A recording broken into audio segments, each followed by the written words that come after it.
Browns receiver Andrew Hawkins made his stance crystal clear on national television: trade Kenny Pickett and build the future around Shedeur Sanders. The Cleveland Browns have never been short on quarterback controversy, but this time, it's not about the typical chaos of injuries, locker room issues, or front office dysfunction. Instead, the debate is about vision. That's not a casual hot take. It's a direct challenge to conservative, wait-and-see approach the Browns have employed far too often. Hawkins wasn't mincing words on ESPN's Get Up when he said, "He is a better prospect than Dillon Gabriel. He is a very talented QB. Trade Pickett." And Hawkins wasn't alone in this sentiment. If you're into the real story and all the messy twists they don't show on highlight reels, go ahead and subscribe. And if you're sticking around to see how this Browns QB chaos plays out, you should definitely be subscribed. Former GM and current ESPN analyst Mike Tannenbaum added fuel to the fire, reminding the audience that Cleveland has 2 first-round picks next year. According to Tannenbaum, the Browns owe it to themselves and their future to see what they have in Shedeur. This moment represents a pivotal inflection point in the Browns' ongoing quarterback saga. And for once, the conversation is less about damage control and more about potential: untapped, unconventional, and undeniably electric potential. Kenny Pickett's arrival in Cleveland came with moderate expectations and limited patience.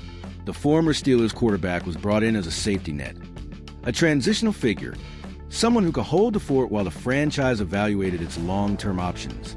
But no one in the building, from the front office to the fan base, ever truly believed Pickett was the future. He was a placeholder, a known quantity, a ceiling to find. Enter Shedeur Sanders.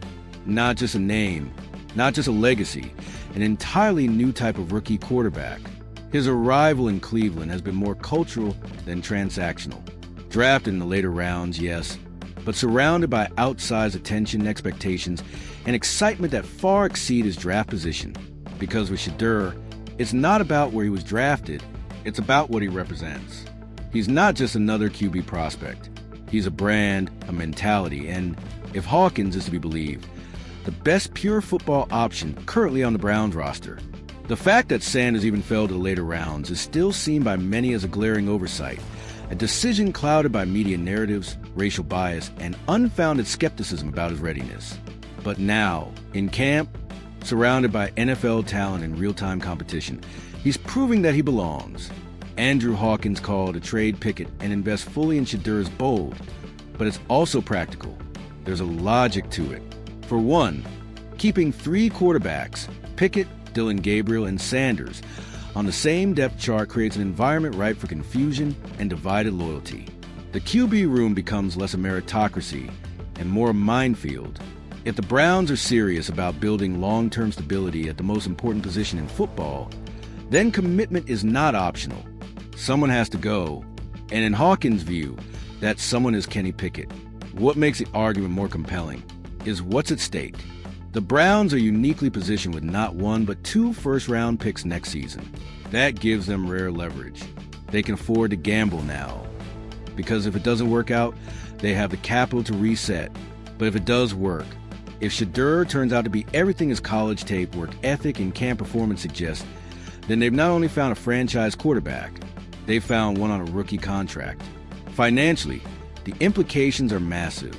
Rookie quarterbacks, especially later-round rookies, come cheap.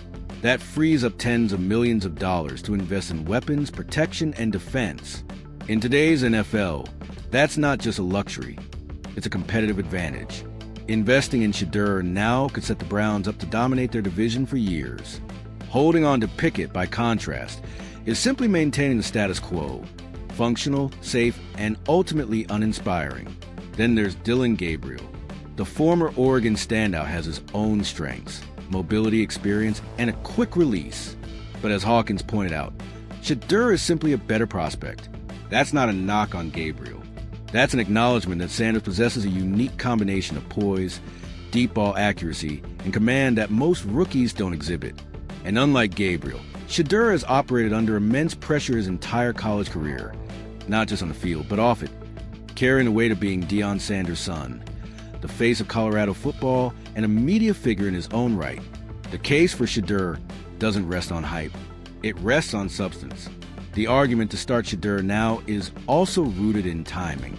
Every quarterback development arc is shaped not just by talent, but by context, the system, the support, the stakes.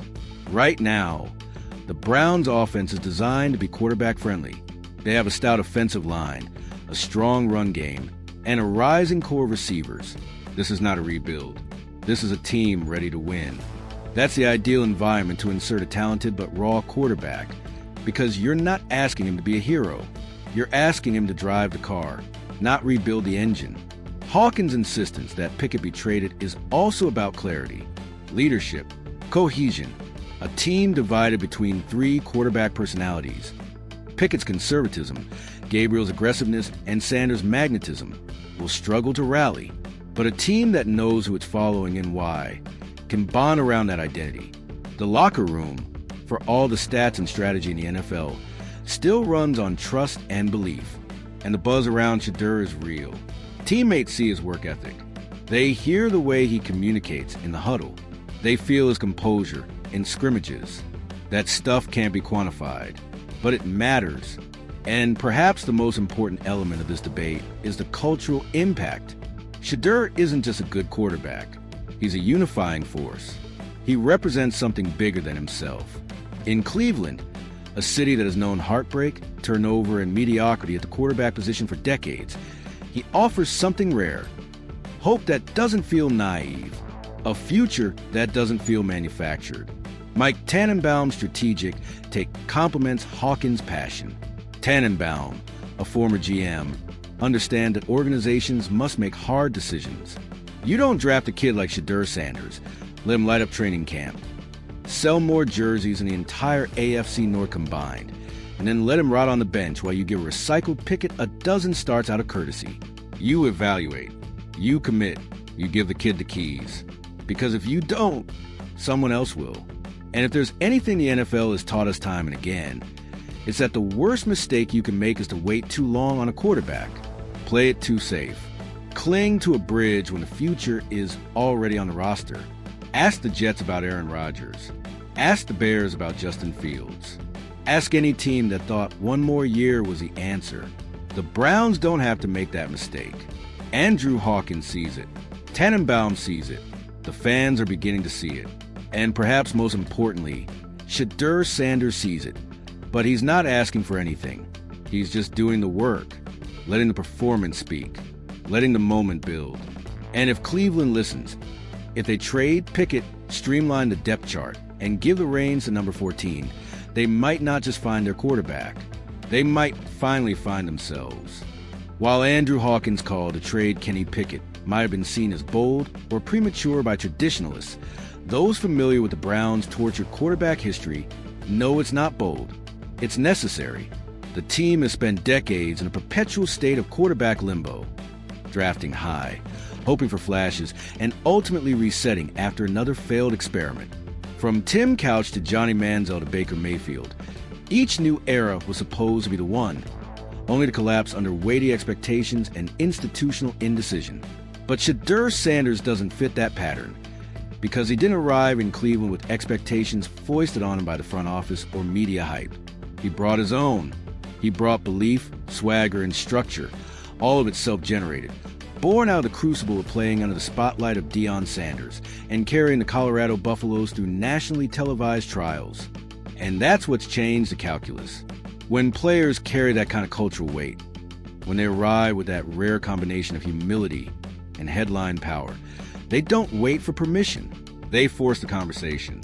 That's what Shedeur has done. In the early days of training camp, reports around the locker room painted a picture that many fans had already begun to sense. Pickett, though professional and competent, doesn't inspire confidence in the future. He plays like someone trying to prove he belongs rather than someone claiming what he knows is already his. He talks like a placeholder. And in a league where confidence is currency, that subtle difference matters. By contrast, Shedeur walks into every meeting room and every huddle like a CEO. He studies like a starter, speaks like a leader, and competes like someone who's already been doubted too many times to waste energy proving himself. He knows who he is, and more importantly, The team is starting to know too. Even the veterans feel it. There's a different energy in camp when Shedeur is taking reps. Receivers run a little harder. Linemen block a little longer. Defenders test him more aggressively, not out of spite, but out of respect. Because when the guy under center believes in himself that much, you want to find out if it's real. And according to multiple insiders from the Browns practice facility, it is. The timing couldn't be more perfect.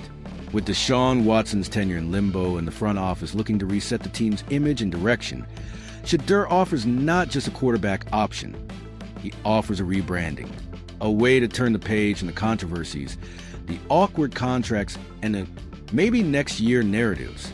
A way to finally give fans not just a face of the franchise, but a voice they can believe in. And let's be honest, in a city like Cleveland, that matters more than most people understand. This is a football city that bleeds loyalty, a city that packs a stadium in freezing rain and clings to hope in losing seasons. But it's also a city that's grown tired of being told to wait. Browns fans don't want platitudes. They want progress. They want a quarterback who